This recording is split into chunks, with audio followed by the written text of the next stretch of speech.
Hey everybody, Dr. Albert Snow here, Holistic Gastroenterologist. This is a real quick hitter. It came up earlier today and reminded me of a story of somebody had a patient had told me about, true story about themselves. Fecal transplant, total bullshit. Anybody who might get any kind of benefit from it, it's very temporary. Where can I start with the problems with this, right? We're supposed to get the bacteria from our mother's breast. And just prior to that, like one day, colostrum comes out of that breast. Every mammal goes in the mouth, goes down, establishes the probiotic bacteria in the gut, needs that glue of the colostrum to stick to all the lining of the mouth, the esophagus, all the way down to the rectum. And then the probiotic sticks to that. That's how it's happened since we've been on this planet, every mammal. Now, somebody comes along and says, well, we're going to start sticking fecal matter up your butt. And we know this is a good thing because, and you read the literature, it's like, what? Where's the beef, So why? The idea is that you're going to, from a healthy human, you're going to get the probiotic bacteria. It's going to be part of the fecal matter. We're going to stick it up there. It's going to take hold, right? Strange concept. It is a strange concept. It's not just apparently strange. Here's the deal. When people get any kind of benefit, and I've seen very little, it always bounces back at them. I've never seen anybody get sick or any problems other than, hey, hallelujah, I'm doing great, I'm cured. And then 3 months later, it's like, they're right back where they were. And there's a reason for that. The probiotic needs to be residential. It needs to be living in the gut, and then it disperses itself up to the esophagus, down.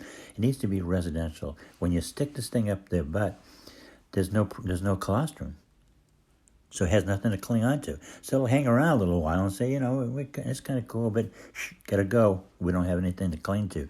No colostrum. Why are we doing something going up when it worked perfectly fine going down? Here's a reason. Ultimately, at the end of the day, it comes over to control. Control is that they don't have control when you're just going and buying supplements and swallowing them. The pharmaceutical industry doesn't make any money off of that. So I'm not a conspiracist. You're going to very rarely hear me say anything like this, but there's a conspiracy here. He had some goofball down in Australia who developed this concept, and then the medical community has taken off with it because it gives them control. They say, come to us, give us the money, we're going to stick the thing up your butt, you need to do it, and we're going to make money. Okay? It's just totally nonsensical. So here's what happened. Here's one story of what happens. A patient of mine went through this. Okay?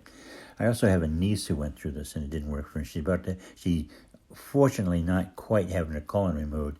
I think it's inevitable, but I'm just her uncle. She doesn't, I'm the guy who used to roll around the floor and, play dolls with her and stuff like that. I'm not, Dr. Snow to her. She can do her own thing, I guess, but the fecal matter didn't work for her. So a patient of mine, he did it, came back, the problem came back. So he was telling me that he was in a taxi cab coming back, I think it was Uber, coming back from a doctor's office down in Rhode Island.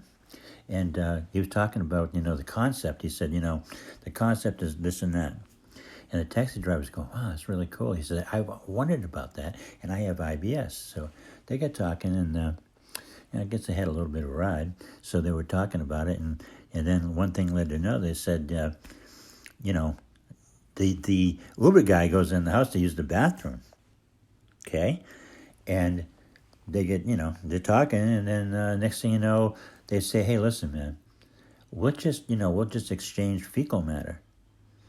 I got IBS, but I'm healthy otherwise. The guy says, well, I got, colitis, I'm healthy otherwise. So they went from a Uber ride to, hey, can I use your bathroom? To, hey, they're on the living room floor extracting, exchanging, and inserting things. I don't know if anything else went on, I wasn't told any of that other than they were, here, I'll give you some of mine, you give me some of yours. And so, I said, wow, okay. I said to the guy, what's the story? What happened? He says, nothing, absolutely nothing. He says, but I feel kind of foolish. He said, I just met this guy. I didn't know anything about this guy until I got the Uber ride. And the other way around, he didn't know Carl, the guy who needed the ride. And but that's how crazy it is. That people are actually. This is not unusual. People are doing this all the time. I've never heard anybody get sick of, but common sense. You're just gonna at home in the kitchen gonna exchange stuff. Gonna give me a break. But what I just told you. It's not really any different than the doctor telling you what they're gonna do. It's about money, folks. Forget about it. When a baby's born, the baby goes to the breast.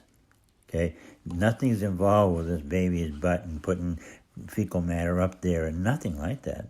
It's going down. It's breast milk. It's colostrum. So my quick hitter is to go with the way nature does it, not with the way somebody made up to make money off, and they probably made a fortune. It makes common sense, but then again, when people are desperate, they do desperate things. They bypass common sense, and they read an article, a doctor tells them, they say, well, maybe they're desperate and they're going to do. You can tell them to stand on their head, and they would do it. So that's my quick hitter for today. Thank you. Hope you enjoy it.